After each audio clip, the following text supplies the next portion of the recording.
Hello students, welcome to class. In this session we are going to discuss about the IUPAC name of the compounds. तो आज की video में हम IUPAC name के compounds को discuss करेंगे कि कंपाउंड्स के IUPAC नेम जो है कैसे बनाते हैं। तो उसके लिए हमने यहाँ पे क्या क्या हुआ है कि एक यूनिवर्सल फॉर्मूला यहाँ बनाया हुआ है IUPAC नेम के लिए, जिसकी हेल्प से आपको कोई भी रूल या कोई मेथड याद करने की बिल्कुल जरूरत नहीं है। सिर्फ आप इस फॉर्मूले को यहाँ फॉलो करेंगे और आपका जो IUPAC नेम बन जाएगा। तो जैसा कि हम जानते हैं कि IUPAC की फुल फॉर्म होती है international union of pure and applied chemist. तो और यहाँ पे हम जानते हैं कि यूनिवर्सल फॉर्मूला क्या होता है। तो यूनिवर्सल फॉर्मूला में आपको ध्यान रखना है कि सबसे पहले आपको दिए गए कंपाउंड में सेकेंडरी प्रीफिक्स आपको फाइंड आउट करना है और उसका नाम लिखना है। उसके बाद प्राइमरी प्रीफिक्स का नाम, उसके बाद प्राइमरी सफिक्स का नाम और उसके बाद सेकेंडरी सफिक्स का नाम लिखना है। तो पहले ये जान लेते हैं कि ये सारी चीज़ें क्या होती हैं। जैसे कि सेकेंडरी प्रीफिक्स की बात करेंगे तो सेकेंडरी प्रीफिक्स कंपाउंड में या तो कार्बन की साइड चेन होगी। साइड चेन का मतलब स्ट्रेट चेन से न जाकर के साइड में ब्रांचेस निकली होंगी, जैसे ब्रांच भी कह सकते हैं, या कोई सब्स्टिट्यूटेंट होगा जैसे कि कोई हैलोजन आइटम जिसे एक्स से रिप्रेजेंट करते हैं, क्लोरीन, फ्लोरीन, ब्रोमीन, आयोडीन, कुछ भी यहाँ पे आ सकता है। या फिर यहाँ पे कोई एल्कोक्सी ग्रुप होगा, मतलब ऑक्सीजन और यहाँ पे कार्बन की एक छोटी सी साइड चेन, या फिर यहाँ पे नाइट्रो ग्रुप होगा, या फिर यहाँ पे NH2 ग्रुप होगा, एमीन ग्रुप। तो ये सारी चीजें मिलेंगी, तो इन्हें हम मानेंगे सेकेंडरी प्रीफिक्स और सबसे पहले आप इन्हीं का नाम यहाँ पे रखेंगे। उसके बाद हमें नाम रखना होगा प्राइमरी प्रीफिक्स का। तो प्राइमरी प्रीफिक्स क्या होते हैं, जो हमारी पेरेंट चेन होती है। पेरेंट चेन के बारे में जानेंगे क्या होता है। वैसे कल बताया था आपको लास्ट वीडियो में, पेरेंट चेन एक लॉन्गेस्ट और कंटिन्यूस चेन होती है कार्बन आइटम्स की। तो पेरेंट चेन में जितने भी कार्बन आइटम्स हैं और नंबर ऑफ कार्बन आइटम्स को किससे रिप्रेजेंट करते हैं, एल्क से। तो पहले हम यहाँ पे एल का नाम लिखेंगे, फिर एल्क के बाद यहाँ पे देखेंगे कि अगर जो पेरेंट चेन है उसमें कार्बन आइटम सिंगल बॉन्ड से अटैच है तो एन लगा देंगे तो एल्किन बन जाएगा। डबल बॉन्ड से अटैच है तो ई लगा देंगे, ट्रिपल बॉन्ड से अटैच है तो आइन लगा देंगे। और सबसे लास्ट में जो नाम लिखना है वो सेकेंडरी सफिक्स का लिखना है। और सेकेंडरी सफिक्स क्या होते हैं, ये होते हैं फंक्शनल ग्रुप, यानी कि फंक्शनल ग्रुप का नाम यहाँ पे जो भी होगा सबसे बाद में यहाँ पे लगाएंगे। तो अब हमने यहाँ पे एक एक्सरसाइज यहाँ पे रखी हुई है जो कि सारे रूल्स को यहाँ पे फुलफिल करेगी। तो इस एक्सरसाइज को यहाँ पे हम 1 by 1 जो है डिस्कस करेंगे। तो देखते हैं, सबसे पहला जो कंपाउंड दे रखा है वो CH3 CH2 CH3 है। तो आपको क्या करना है, पहले पेरेंट चेन का सिलेक्शन करना है। पेरेंट चेन क्या होती है, पेरेंट चेन एक लंबी यानी कि लॉन्गेस्ट और कंटिन्यूस कार्बन आइटम्स की चेन होती है, मतलब लॉन्ग भी होनी चाहिए, कंटिन्यूस कार्बन आइटम की चेन यहाँ पे होनी चाहिए। तो यहाँ इस चेन में हम देखेंगे कि ये जो पेरेंट चेन जो दे रखी है इसमें पेरेंट चेन का सिलेक्शन अगर करेंगे तो हमें 1 और 2 और 3 कार्बन की चेन हमें यहाँ पे देखने को मिलेगी। अब 3 कार्बन की चेन है तो ये से हम क्या मान लेंगे, हम हमारी पेरेंट चेन इसे मान लेंगे। पेरेंट चेन मानने के बाद क्या देखते हैं कि कंपाउंड में साइड चेन नहीं है, तो साइड चेन तो यहाँ पे कोई है ही नहीं, ना साइड चेन है और ना सब्स्टिट्यूटेंट है, यानी कि ये वाला जो स्टेप है वो यहाँ पे स्किप हो जाएगा, यानी कि इसे यहाँ से हटा लेंगे। हटाने के बाद यहाँ पे क्या होगा, जैसे कि ये 1 2 3 है तो 3 कार्बन के, जैसा कि आप सभी जानते हैं 3 कार्बन के लिए एल्क का जो नाम होता है, क्योंकि ये वाला स्टेप तो स्किप हो गया, अब इस वाले स्टेप पे आ गए, तो एल्क का जो नाम होता है वो क्या होता है, एल्क का नाम होता है प्रोप होता है। तो यहाँ पे 3 कार्बन के लिए आपने प्रोप लगा दिया। उसके बाद हम प्राइमरी सफिक्स लगाएंगे, यानी कि सिंगल बॉन्ड है तो सिंगल बॉन्ड की वजह से यहाँ पे आप लोग क्या लगाएंगे, एन लगाएंगे। तो ये क्या हो गया हमारे पास, ये हो गया हमारे पास प्रोपेन। ठीक है, तो प्रोपेन आ गया, तो इस कंपाउंड का नाम प्रोपेन हो गया। उसके बाद यहाँ पे कोई सेकेंडरी सफिक्स यहाँ पे है नहीं, यानी कि फंक्शन प्रेजेंट है नहीं, तो इसका मतलब यहाँ पे दिए गए कंपाउंड का नाम यहाँ पे क्या होगा, प्रोपेन होगा। आगे नेक्स्ट क्वेश्चन देखते हैं। अगला क्वेश्चन है CH3 CH2 CH single bond CH3 और एक यहाँ पे साइड चेन निकली हुई है CH3। तो क्या करना है, सबसे पहले लॉन्गेस्ट चेन का सिलेक्शन करते हैं। तो लॉन्गेस्ट चेन जब काउंट करेंगे तो 1 2 3 4, तो 4 कार्बन की चेन आ रही है, 1 2 3 3 कार्बन की चेन आ रही है, 1 2 3 3 कार्बन की चेन है, 1 2 3 4, यानी कि किधर से भी करके स्टार्टिंग करके सब जगह से देख लिया, हमें 4 कार्बन से बड़ी चेन यहाँ पे नहीं मिल रही है। इट मीन्स यहाँ पे 4 कार्बन की चेन जो है वो लॉन्गेस्ट चेन है, जिसे हम क्या मानेंगे, पेरेंट चेन मान लेंगे। उसके बाद हम क्या करेंगे, पेरेंट चेन का जब सिलेक्शन हो गया कि यहाँ 4 कार्बन आई गए, उसके बाद हम क्या करते हैं, पेरेंट चेन जो हमारी है, जैसे कि हमने यहाँ पे स्ट्रेट चेन को यहाँ पे पेरेंट चेन यहाँ पे सिलेक्ट कर लिया। इतना करने के बाद हम यहाँ पे पेरेंट चेन में क्या करते हैं, कार्बन आइटम्स पर नंबरिंग करते हैं। नंबरिंग यानी कि 1 2 3 4 डालते हैं। अब नंबरिंग करने के कुछ रूल्स हैं, रूल्स आपको ध्यान रखने होंगे। जैसे कि नंबरिंग वहां से की जाती है जहां से, जिस तरफ से, मतलब लेफ्ट और राइट, जहां से साइड चेन पास में हो या सब्स्टिट्यूटेंट पास में हो या डबल बॉन्ड या ट्रिपल बॉन्ड पास में हो, तो वहां से हम नंबरिंग जो है वो स्टार्ट करते हैं। तो अगर हम यहाँ से स्टार्ट करने की सोच रहे हैं तो इस पे अगर 1 नंबर डालते हैं तो 1 2 3 और 4, तो थर्ड पोजीशन पे क्या आएगा, थर्ड पोजीशन पे यहाँ पे साइड चेन देखने को मिलेगी। अगर वही काउंटिंग आपने राइट हैंड साइड से की होती तो 1 2 3 4, तो सेकंड पोजीशन पे क्या होती, साइड चेन आपको मिल जाती। तो आपने देखा कि राइट हैंड साइड से अगर कर रहे हैं तो साइड चेन थोड़ा पास है, यानी कि नजदीक है, तो नियर है। तो हम क्या करेंगे, लेफ्ट हैंड से काउंटिंग को अवॉइड करेंगे, राइट हैंड से काउंटिंग करेंगे और काउंटिंग करके यहाँ पे नंबर्स डाल देंगे। जैसे ये 1 हो गया, ये 2 हो गया, ये 3 हो गया और ये यहाँ पे 4 हो गया। इन नंबर को हम बोलते हैं लोकेंट नंबर, जो कि कार्बन की लोकेशन को यहाँ पे बताते हैं। अब क्या करना है, सबसे पहले IUPAC को फॉलो करेंगे। सेकेंडरी प्रीफिक्स हमें चाहिए। सेकेंडरी प्रीफिक्स में हम लोग क्या करते थे, साइड चेन देखते थे, तो सबसे पहले साइड चेन का नाम लिखेंगे। तो साइड चेन का जो नाम है वो क्या है, 1 कार्बन है। 1 कार्बन की साइड चेन क्या होती है, मिथाइल होती है, क्योंकि 1 कार्बन की मीथ लगाएंगे METH, और क्योंकि यहाँ पे CH3 अल्काइल ग्रुप है तो वहाँ पे YL लगा देंगे, तो क्या बन जाएगा, मिथाइल बन जाएगा।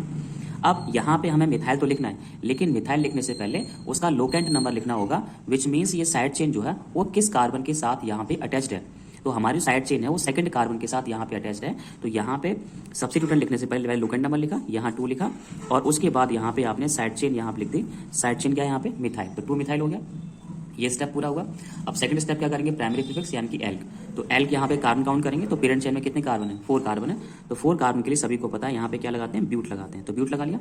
उसके बाद सिंगल बॉन्ड है तो सिंगल बॉन्ड के लिए यहाँ पे क्या लगाएंगे, एन लगाएंगे। तो यहाँ पे हमने क्या लगा दिया, एन लगा दिया। तो इस तरह से इस कंपाउंड का नाम क्या हो गया, 2 मिथाइल ब्यूटेन हो गया। उसके बाद नेक्स्ट कंपाउंड की बात करते हैं, पेरेंट चेन देखेंगे 1 2 3 4 1 2 3 4 1 2 3 1 2 3 4 1 2 3 4 इधर से भी कर लीजिए, 4 कार्बन से बड़ी चेन यहाँ पे नहीं आ रही है। इट मीन्स यहाँ पे क्या हुआ, इट मीन्स यहाँ पे 4 कार्बन की चेन, इट मीन्स यहाँ पे 4 कार्बन की चेन जो है उसे हम पेरेंट चेन मानेंगे। अब पेरेंट चेन का सिलेक्शन तो होगा कि यहाँ पे 4 कार्बन हैं इस पेरेंट चेन में, लेकिन अब ये देखते हैं कि काउंटिंग कहाँ से की जाए। अगर काउंटिंग यहाँ से करते हैं तो यहाँ से 1 और ये 2 पोजीशन पे यानी कि सेकंड लोकेशन पे आपको एक साइड चेन देखने को मिलेगी। और वहीं काउंटिंग राइट हैंड से करते हैं तो 1 2 सेकंड यानी कार्बन पे आपको साइड चेन देखने को मिलती है। तो यहाँ पे काउंटिंग का जो रूल है वो यहाँ पे न्यूट्रलाइज हो जाएगा, क्योंकि लेफ्ट हैंड से काउंटिंग करो या राइट हैंड साइड से काउंटिंग करो, काउंटिंग में दोनों ही तरफ से सेकंड पोजीशन पे जो है आपको साइड चेन देखने को मिली है, वो भी सेम साइड चेन है। तो फिर एक काम कर लेते हैं, फिर जब न्यूट्रलाइज हो गया तो फिर यहाँ पे हम लेफ्ट हैंड साइड से यहाँ पे काउंटिंग कर लेते हैं। तो 1 2 3 4 डाल दिया, एक साइड चेन ये है और एक साइड चेन ये है। इस वाली साइड चेन का लोकेशन जो है 2 है और इस वाली साइड चेन का लोकेशन जो है 3 है, यानी कि इसका लोकेंट 2 है और इसका लोकेंट जो है वो 3 है।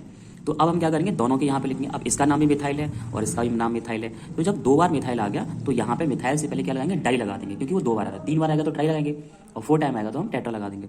लेकिन उससे डाई भले ही यहाँ लगा दीजिए, लेकिन आपको जो लोकेंट है वो आपको यहाँ पे नोट करने होंगे। यानी कि पहले वाले मिथाइल का लोकेंट 2 है, फिर कॉमा लगाएंगे, फिर सेकंड वाले का जो लोकेंट है वो यहाँ पे 3 है, उसके बाद यहाँ पे डैश लगाएंगे। इस डैश को यहाँ पे कहते हैं हाइफन कहते हैं।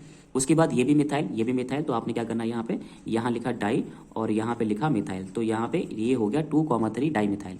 अब क्या करेंगे, 4 कार्बन की चेन है, 4 कार्बन की चेन के लिए आप क्या लगाएंगे, यहाँ पे ब्यूट लगाएंगे और सिंगल बॉन्ड से अटैच्ड है तो यहाँ पे क्या लगाएंगे, एन लगा देंगे। तो इसका नाम हो जाएगा 2,3 डाई मिथाइल ब्यूटेन। अब क्योंकि इसमें फंक्शन ग्रुप प्रेजेंट है नहीं तो उसका नाम यहाँ लिखेंगे नहीं। नेक्स्ट देखते हैं, पेरेंट चेन का सिलेक्शन करना है। सबसे पहले क्या करेंगे, पेरेंट चेन। तो 1 2 3 4 5 1 2 3 4 5 1 2 3 4 5 6 कार्बन आ गया। इट मीन्स हम यहाँ पे लॉन्गेस्ट चेन ये वाली लेंगे। तो कंटिन्यूस होने चाहिए, स्ट्रेट से फर्क नहीं पड़ता, चाहे जिगजैग हो, लेकिन वो कंटिन्यूस होने चाहिए। क्योंकि यहाँ पे इधर से कर लो 1 2 3 4 5 6, तो 6 कार्बन की चेन आ रही है। अब ये देखो कि काउंटिंग किधर से करेंगे, यहाँ से काउंटिंग करें या यहाँ से करें। तो आप ये देखिए, वही पोजीशन देखिए, अगर यहाँ से करेंगे तो 1 2 सेकंड कार्बन पे आपको साइड चेन देखने को मिलेगी यहाँ पे, ठीक है। और यहाँ से करते तो 1 2 3 थर्ड कार्बन पर चेन मिलती। तो साइड चेन नियर किधर से है, राइट हैंड साइड से है। तो फिर काउंटिंग यहीं से करेंगे। तो ये हमारा हो गया 1 नंबर कार्बन, ये 2 हो गया, ये 3 हो गया, ये 4 हो गया, ये 5 हो गया और ये 6 हो गया। तो 6 कार्बन की हमें यहाँ पेरेंट चेन मिल गई। अब देखते हैं, सेकंड कार्बन पर मिथाइल है और 4 कार्बन पर मिथाइल है। तो यहाँ पे इनके लोकेशन यहाँ पे लिखेंगे, क्या लिखेंगे, यहाँ लिखेंगे 2 एंड कॉमा यहाँ 4 हो जाएगा, 2,4 एंड यहाँ पे हाइफन लगाएंगे और यहाँ पे हमारे पास हो जाएगा डाई मिथाइल। तो 2,4 डाई मिथाइल। 6 कार्बन की चेन है तो 6 कार्बन की चेन के लिए हम लोग क्या करेंगे, यहाँ पे हेक्स लगाएंगे और सिंगल बॉन्ड से अटैच है तो वहाँ पे क्या लगा देंगे, हेक्सेन लगा देंगे। नेक्स्ट हम देखते हैं CH2 double bond CH single bond CH single bond CH3। अब यहाँ देखेंगे एक नई चीज़ हमें यहाँ देखने को मिली कि यहाँ पे जो चेन है उसमें डबल बॉन्ड की यहाँ पे एंट्री हो गई। अब ध्यान देखिए कि पेरेंट चेन का जब भी सिलेक्शन करते हैं और अगर उसमें डबल बॉन्ड आ गया है या ट्रिपल बॉन्ड आ गया है या कोई फंक्शन ग्रुप आ गया है तो आपको उसी चेन को सिलेक्ट करना है नेसेसरली पेरेंट चेन के रूप में, जिसमें आपको ये डबल बॉन्ड या ट्रिपल बॉन्ड मिल जाए। तो एक बात तो कंफर्म है कि आपको ये चेन तो आपको लेनी ही पड़ेगी यहाँ पे, क्योंकि डबल बॉन्ड आपको यहीं इसी चेन में मिलेगा। और पेरेंट चेन देंगे 1 2 3 4 1 2 3 4, कैसे भी कर लेते 4 कार्बन की चेन है तो हमने यहाँ पे काउंटिंग कर ली। काउंटिंग इधर से क्यों कर रहे हैं, क्योंकि यहाँ पे डबल बॉन्ड पहले पड़ जाएगा, नहीं फर्स्ट पोजीशन पे डबल बॉन्ड आ जाएगा। देखो डबल बॉन्ड की पोजीशन जहाँ से स्टार्टिंग करते हैं उसी के रेस्पेक्ट में यहाँ से देखते हैं। तो यहाँ से स्टार्ट किया, उसके बाद डबल बॉन्ड आ गया, तो डबल बॉन्ड की जो लोकेशन है वो 1 है। उसके बाद ये 2 हो गया, ये 3 हो गया और यहाँ पे ये क्या हो गया, 4 हो गया। थर्ड कार्बन के साथ क्या है, यहाँ पे CH3 है। तो पहले से हम यहाँ पे साइड चेन को हटाएंगे, साइड चेन का नाम लिखेंगे। तो साइड चेन मिथाइल है थर्ड कार्बन से, तो यहाँ पे 3 लिखा हमने। फिर हमने यहाँ पे क्या लिखा, साइड चेन का नाम लिखा। साइड चेन का नाम क्या है, मिथाइल है। 4 कार्बन की चेन है तो 4 कार्बन की चेन के लिए आप क्या लगाएंगे, ब्यूट लिखेंगे। अब यहाँ पे इन तो लगा नहीं सकते हम, क्योंकि यहाँ डबल बॉन्ड आ गया। तो डबल बॉन्ड के लिए क्या लगाते हैं, इन लगाते हैं। और डबल बॉन्ड का जो लोकेशन है वो क्या है, 1 है। तो यहाँ पे कॉमा लगा करके 1 लिखा और डबल बॉन्ड के लिए फिर आपने क्या लिखा, यहाँ पे इन लिख दिया। तो ये मॉडर्न रूल है। पुराने रूल में क्या होता था कि 1 को ये जो एल गया ब्यूट इसके आगे यहाँ लिख के इन को यहाँ पे इसके पीछे ऐड कर देते थे, तो यहाँ बन जाता था 3 मिथाइल ब्यूटीन, यहाँ पे पूरा नाम बन जाता था। लेकिन आज के टाइम पे हम इसी तरह से, अगर इन या आइन आया हो तो उसे आप सेपरेट करके यहाँ पे लिखिएगा। सेम हम यहाँ पे एक और यहाँ पे एक्सरसाइज का क्वेश्चन देखते हैं। यहाँ पे दिया हुआ है CH2 double bond CH single bond CH और यहाँ पे CH3 है और ये भी CH3 है। तो ये तो लगभग जो है इसी की तरह का नाम हो गया, यहाँ पे सेम है, यहाँ पे CH2, तो यहाँ 1 2 3 4 सेम नाम हो जाएगा इसका। यहाँ पे वही क्या हो जाएगा, एक कार्बन की साइड चेन हो गई है ना, एक कार्बन की साइड चेन है यहाँ पे, और यहाँ पे ये डबल बॉन्ड हो गया, तो इसका भी नाम वही हो जाएगा, 3 मिथाइल ब्यूटीन यहाँ पे हो जाएगा। नेक्स्ट हम देखते हैं अगला जो आईपीएसी नेम है CH ट्रिपल बॉन्ड। अब यहाँ ट्रिपल बॉन्ड आ गया, तो पेरेंट चेन तो इसी को लेंगे क्योंकि ट्रिपल बॉन्ड वाली चेन लेनी है। अब लोकेंट नंबर डालेंगे, लोकेंट की स्टार्टिंग यहाँ से क्यों कर रहे हैं, क्योंकि हमें वो चेन लेनी होती है इसमें डबल बॉन्ड ट्रिपल बॉन्ड आ जाए, और दूसरी बात क्योंकि यहाँ पे जो ट्रिपल बॉन्ड है वो इधर से पास पड़ रहा है, इस वजह से हमने यहाँ से काउंटिंग करी। इधर से करते तो 1 2 3 4 वाले पे यहाँ पे ट्रिपल बॉन्ड है, तो हमने इधर से करना, तो फिर ये क्या हो गया, ये CH3 साइड चेन हो गई। साइड चेन का जो लोकेशन है वो क्या हमारे पास 4 है, तो हमने यहाँ पे क्या लिखा, यहाँ पे हमने CH3 के लिए यहाँ पे क्या लगा दिया, मिथाइल लगा दिया। अब 5 कार्बन की चेन है, तो 5 कार्बन की चेन के लिए क्या लिखते हैं हम, एल पेंट लिखते हैं, कॉमा लगाया, पहले वाले के साथ ही क्या है, ट्रिपल बॉन्ड है, और ट्रिपल बॉन्ड के लिए आप यहाँ पे क्या लगाओगे, यहाँ पे आयन लगा दोगे, तो इसका नाम हो गया 4 मिथाइल पेंट 1 आयन। नेक्स्ट यहाँ पे देखेंगे CH triple bond C single bond CH2 single bond CH double bond CH2। अब यहाँ पे साइड चेन तो है नहीं, तो अगर काउंटिंग इधर से करते हैं तो 1 वाले के साथ, यहाँ पे अगर मैं करता हूँ तो 1 वाले के साथ डबल बॉन्ड आता है, और इधर से करते हैं तो 1 वाले के साथ ट्रिपल बॉन्ड आता है। तो ऐसी सिचुएशन में डबल बॉन्ड को प्रायोरिटी दें या ट्रिपल बॉन्ड को प्रायोरिटी दें, तो आपको ध्यान रखना है कि यहाँ पे डबल बॉन्ड को प्रायोरिटी जो है वो ज़्यादा दी जाती है। तो काउंटिंग यहाँ से करेंगे आप किसी तरह से मान लीजिए, चाहे वो रिएक्टिविटी के बिहार पे मान लीजिए या अल्फाबेटिकल ऑर्डर के बिहार पे मान लीजिए। अल्फाबेटिकल यानी कि डबल बॉन्ड की स्पेलिंग ई से शुरू होती है और ट्रिपल बॉन्ड की स्पेलिंग जो है वो वाई से शुरू होती है, आइन, है ना। या फिर रिएक्टिविटी के बिहार पे आप कंपेयर कर लीजिए, डबल बॉन्ड की रिएक्टिविटी ट्रिपल बॉन्ड से ज़्यादा होती है, तो इसलिए इसको प्रायोरिटी देंगे। तो काउंटिंग फिर यहाँ से स्टार्ट होगी, ये 1 हो गया, ये 2 हो गया, ये 3 हो गया, ये 4 हो गया और ये 5 हो गया, ठीक है। अब क्या करेंगे, साइड चेन है नहीं तो डायरेक्टली कार्बन पे आ जाओ। पेरेंट चेन में 5 कार्बन है, तो 5 कार्बन के लिए हमने यहाँ पे क्या लिखा, पेंट लिखा। उसके बाद यहाँ पे अब इन को और आइन को दोनों को यहाँ पे लिखेगा, तो यहाँ पे डबल बॉन्ड है तो डबल बॉन्ड के लिए क्या लिखेंगे, इन को पहले क्यों लिख रहे हैं, क्योंकि अल्फाबेटिकल मैनर भी हमें यहाँ ध्यान रखना है। तो यहाँ पे 1 इन हो गया और 4 कार्बन के साथ यहाँ पे क्या है, आइन, तो यहाँ पे 4 हमने यहाँ पे क्या। अब हम देखेंगे नेक्स्ट क्वेश्चन दे रखा है, यहाँ पे CH2 यहाँ पे Cl है। तो अब यहाँ पे देखेंगे कि यहाँ पे काउंटिंग कहाँ से करोगे। काउंटिंग यहाँ से करते हैं तो यहाँ पे आपको Cl साइड चेन पहले ही कार्बन पे मिल जाती है, और यहाँ से काउंटिंग करते हैं तो दूसरे कार्बन से आपको साइड चेन मिलती है। तो हम यहाँ पे काउंटिंग इधर से ही करेंगे, 1 2 3 4 और यहाँ पे क्या हो गया हमारे पास 5 हो गया। अब हम यहाँ पे देखेंगे कि इनमें से अब किसका नाम जो है पहले लिखा जाए। तो पहले हम साइड चेन को हटाते हैं, तो साइड चेन का जो लोकेशन है वो क्या है, CH3 है ना, CH3 है तो CH3 मिथाइल हो गया, और ये क्या है हमारे पास क्लोरो है, तो Cl के लिए क्लोरो यहाँ पे लगाएंगे। अब यहाँ पे अल्फाबेटिकल मैनर आप देखिए, क्लोरो की स्पेलिंग C से शुरू होगी और मिथाइल की M से, तो पहले इसको यहाँ पे लिखेंगे। तो हमने यहाँ पे क्या लिखा, 1 क्या है, लोकेंट है, किसका लोकेंट है, क्लोरो का, तो यहाँ 1 क्लोरो हो गया। एंड यहाँ पे 3 क्या हो गया, 3 यहाँ पे मिथाइल हो गया। उसके बाद 4 कार्बन की चेन है, तो 4 कार्बन की चेन के लिए यहाँ पे ब्यूट हो गया, और सिंगल बॉन्ड से अटैच है तो यहाँ पे क्या हो गया, एन हो गया। तो इस तरह से इसका नाम ये हो जाएगा। उसके बाद देखेंगे नेक्स्ट हमारे पास क्वेश्चन दे रखा है, यहाँ पे आपको 2 सब्स्टिट्यूटेंट नजर आ रहे हैं। इधर से काउंटिंग करते हैं तो भी 2 सेकंड लोकेंट पे आपको Cl नजर आ रहा है, इधर से करते हैं तब भी सेकंड पे आ रहा है। तो फिर तो काउंटिंग का रूल तो फिर किधर से कर दो, और किधर से भी का मतलब फिर लेफ्ट हैंड से कर लो। तो यहाँ 1 2 3 4 हो गया। अब सेकंड पे भी क्लोरो है, थर्ड पे भी क्लोरो है, तो मैं डाई क्लोरो हो गया। तो यहाँ पे दोनों के लोकेंट लिखने पड़ेंगे, यहाँ 2 लिखा, फिर यहाँ 3 लिखा, और यहाँ पे 2 टाइप्स ऑफ डाई लिखा। अब कौन डाई है सर, क्लोरो डाई है, तो यहाँ पे 2,3 डाई क्लोरो हो गया। और 4 कार्बन है तो 4 कार्बन के लिए क्या लगाते हैं, ब्यूट, और सिंगल बॉन्ड है तो यहाँ पे क्या लगाएंगे, एन लगाएंगे। नेक्स्ट यहाँ से सेकंड पोजीशन पे नाइट्रो ग्रुप मिलेगा, और यहाँ से सेकंड पे क्या मिलेगा, Cl मिलेगा। अल्फाबेटिकल चेक करेंगे तो Cl की प्रायोरिटी पहले है, तो यहाँ पे काउंटिंग लेफ्ट हैंड से स्टार्ट करेंगे, 1 2 3 4 हो जाएगा। तो अब यहाँ पे इनको अल्फाबेटिकल लिखो फिर। तो यहाँ पे सेकंड कार्बन के साथ यहाँ पे क्या है, क्लोरो है, तो यहाँ पे 2 क्लोरो हो गया। एंड 3 कार्बन के साथ यहाँ पे कौन सा ग्रुप है, नाइट्रो, तो यहाँ पे 3 यहाँ पे नाइट्रो हो गया। 4 कार्बन के लिए यहाँ पे क्या लगाएंगे, ब्यूट लगाएंगे, और सिंगल बॉन्ड के लिए क्या लगाएंगे, एन लगाएंगे, ठीक है। तो ये इस तरह से इसका आईपीसी नेम हो जाएगा। नेक्स्ट इसमें देखेंगे ये सब्स्टिट्यूटेंट है और ये सब्स्टिट्यूटेंट है, इधर से सेकंड पोजीशन पे है, इधर से भी सेकंड पोजीशन पे है। तो फिर क्या देखेंगे, अल्फाबेटिकल मैनर देखेंगे। ये ब्रोमो है, बी से शुरू होगा, ये क्लोरो है, सी से शुरू होगा, तो इसको प्रायोरिटी ज़्यादा देंगे। इट मीन्स काउंटिंग जो है वो राइट हैंड से स्टार्ट करेंगे, तो 1 2 3 और यहाँ पे 4 हो गया। अल्फाबेटिकली जब यहाँ पे लिखेंगे तो 2 यहाँ पे क्या आ जाएगा, ब्रोमो आ जाएगा, तो यहाँ पे 2 ब्रोमो लिखा। उसके बाद कॉमा लगा करके यहाँ पे 3 हमने यहाँ पे क्लोरो यहाँ पे लिखा। 4 कार्बन है तो 4 कार्बन के लिए क्या लिखा, ब्यूट लिखा, और सिंगल बॉन्ड है तो यहाँ पे एन लिखा। तो उसका नाम हो गया 2 bromo 3 chloro but and ene, butane हो गया। उसके बाद यहाँ देखेंगे यहाँ पे OH। अब हमें यहाँ पे अल्टीमेटली आकर के फंक्शनल ग्रुप मिल गया। अब ये कौन सा फंक्शनल ग्रुप होता है, ये होता है एल्कोहलिक और हाइड्रोक्सी फंक्शनल ग्रुप होता है। अगर आपको फंक्शनल ग्रुप नहीं पता है तो इस वीडियो का पार्ट 1 देखें और वहां देखें कि इसके ये फंक्शनल ग्रुप है। अगर इसके प्रीफिक्स की बात करेंगे तो इसका प्रीफिक्स होता है हाइड्रोक्सी और सफिक्स होता है ऑल होता है।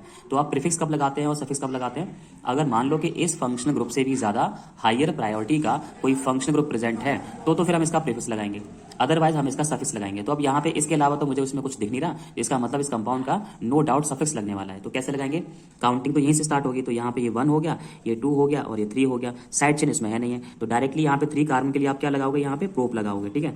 सिंगल बॉन्ड है तो सिंगल बॉन्ड के लिए क्या आएगा, एन आएगा, तो प्रोपेन हो गया। अब पहले कार्बन से OH है, तो यहाँ पे 1, OH का सफिक्स जो होता है वो क्या होता है, ऑल होता है, तो इसका नाम हो गया प्रोपेन 1 ऑल, इसका नाम हो जाएगा। नेक्स्ट हमारे पास क्वेश्चन है यहाँ पे ये वाला CH3 CH2 CHO। यहाँ ये फिर से फंक्शन ग्रुप है।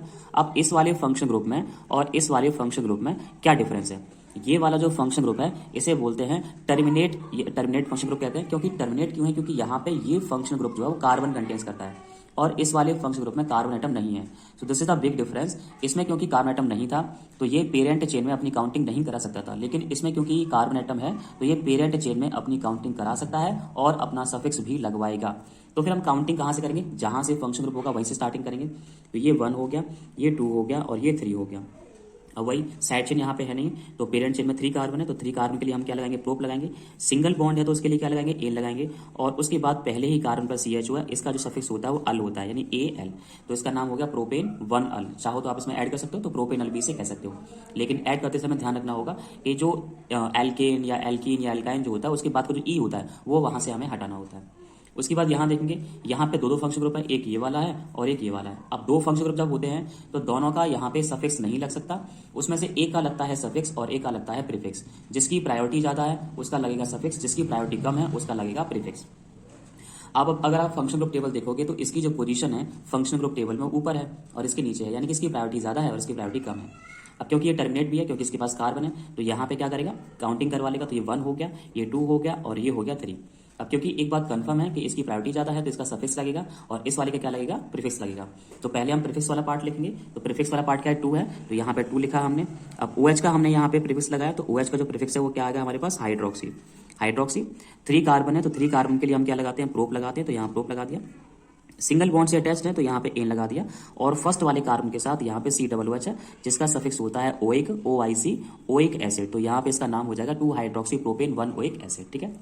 उसके बाद नेक्स्ट हम कंपाउंड की बात करते हैं, जिस कंपाउंड में हमें यहाँ दे रखा है कुछ इस तरह का।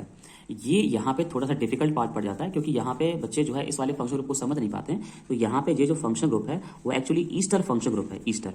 तो ध्यान रखना है कि ईस्टर फंक्शन ग्रुप में ये वाला जो पार्ट होता है इसे एज अ प्रीफिक्स हम डील करते हैं। तो ये यहाँ पे एज अ प्रीफिक्स डील होगा। तो इसको कैसे करेंगे वो देखेंगे जरा। ये साइड चेन है, नो डाउट ये साइड चेन है। अब ये जो फंक्शन ग्रुप है पूरा वाला, इसमें कार्बन भी है तो ये काउंटिंग भी करवाएगा। तो ये 1 हो गया, ये 2 हो गया और ये 3 हो गया, ठीक है। अब सेकंड जो कार्बन है उस पर साइड चेन है, तो सेकंड पर साइड चेन है तो सबसे पहले साइड चेन को हटा लेंगे।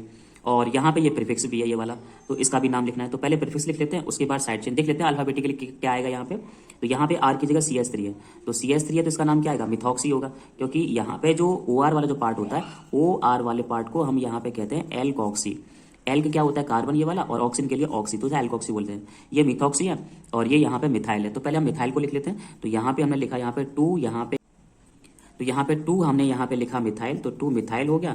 और फिर हम इसको ये वाला जो पोर्शन है ये वाला इसका लिखेंगे, तो यहाँ पे क्या है 1, यहाँ पे हो गया हमारे पास मिथॉक्सी, तो यहाँ पे 1 मिथॉक्सी हो गया। उसके बाद 3 कार्बन थे, तो 3 कार्बन के लिए हमने क्या लगाया, यहाँ प्रोप लगाया। और सिंगल बॉन्ड के लिए क्या लगाया हमने, एन लगाया। तो इसका नाम हो गया 2 मिथाइल 1 मिथॉक्सी प्रोपेन। ये वाला बहुत ही सिंपल है, लेकिन यहाँ पे आपको 2 फंक्शन ग्रुप देखने को मिलेंगे। एक फंक्शन ग्रुप ये वाला है COOH और एक फंक्शन ग्रुप ये वाला है जिसे कीटोन कहते हैं। अब जब भी 2 फंक्शन ग्रुप होते हैं तो क्या करते हैं, एक का लगाते हैं प्रीफिक्स और एक का लगाते हैं सफिक्स। तो जिसकी प्रायोरिटी ज्यादा होगी उसका क्या लगेगा, सफिक्स लगेगा। जिसकी प्रायोरिटी कम होगी उसका प्रीफिक्स। तो इसकी प्रायोरिटी तो हमेशा से ज्यादा होती है। तो काउंटिंग यहाँ से करेंगे, ये 1 हो गया, ये 2 हो गया, ये 3 हो गया और ये हो गया 4। तो थर्ड कार्बन का कीटोन ग्रुप है, तो कीटोन के यहाँ प्रीफिक्स लगाएंगे। तो प्रीफिक्स इसका क्या होता है, इसका होता है कीटो या फिर ऑक्सो। तो आपने यहाँ पे आपने इस तरह से लिखा 3, यहाँ पे कीटो लिख दिया, 3 कीटो हो गया। अब 4 कार्बन की पेरेंट चेन है, तो 4 कार्बन के लिए क्या लगाएंगे आप, यहाँ पे ब्यूट लगाएंगे। सिंगल बॉन्ड के लिए क्या लगाएंगे, एन लगाएंगे। और पहले पे COOH है, तो यहाँ पे COOH का सफिक्स जो होता है वो क्या होता है, ओइक एसिड होता है। तो यहाँ पे 1 ओइक एसिड यहाँ पे आ जाएगा। उसके बाद हम बात करेंगे इसकी, यहाँ पे ये सब्स्टिट्यूटेंट है, ये फंक्शन ग्रुप है, ये भी फंक्शन ग्रुप है और ये भी फंक्शन ग्रुप है। तो यहाँ पे 4 फंक्शन ग्रुप है। एक सब्स्टिट्यूटेंट है, एक यहाँ पे हाइड्रोक्सी, ये कीटो है। तो इनको सबको अल्फाबेटिकली आप अरेंज कर लीजिए। काउंटिंग तो नो डाउट यहीं से स्टार्ट होगी। ये 1 हो गया, ये 2 हो गया, ये 3 हो गया, ये 4 हो गया और ये 5 हो गया। एक क्लोरो है, सबसे पहले ये आना चाहिए। तो हमने यहाँ पे लिखा 2, यहाँ पे क्लोरो लिखा, 2 क्लोरो हो गया, इसका नाम हो गया। ये हाइड्रोक्सी है, ये कीटो है। तो पहले हाइड्रोक्सी अल्फाबेटिकली मैनर से पहले हाइड्रोक्सी लिखेंगे। तो 2 क्लोरो के बाद यहाँ पे 4 जो है यहाँ पे आ जाएगा हाइड्रोक्सी, यहाँ पे आ जाएगा। तो 2-chloro-4-हाइड्रोक्सी हो जाएगा। उसके बाद यहाँ पे इसको देखेंगे कीटो वाले को, तो यहाँ पे थर्ड पे है, तो यहाँ पे 3 यहाँ पे कीटो हो जाएगा, 3 यहाँ पे कीटो लिखा। और 5 कार्बन है, तो 5 कार्बन के लिए यहाँ पे हमने लिखा पेंट, और सिंगल बॉन्ड के लिए एन, और यहाँ पे COOH का सफिक्स लगाएंगे तो यहाँ पे हो जाएगा ओइक एसिड। तो इस तरह से इसका नाम हो जाएगा 2-chloro-4-हाइड्रोक्सी 3 कीटो पेंटेन ओइक एसिड। तो हमने यहाँ पे अप्रोप्रिएट सारे रूल्स को समझने के लिए एक्सरसाइज यहाँ पे की हुई है। अगर आपके पास भी कोई भी IUPAC नेम का क्वेश्चन है तो वहाँ पे मुझे जो है नो डाउट आप कमेंट बॉक्स में कमेंट करके पूछ सकते हैं। Thank you for watching this video.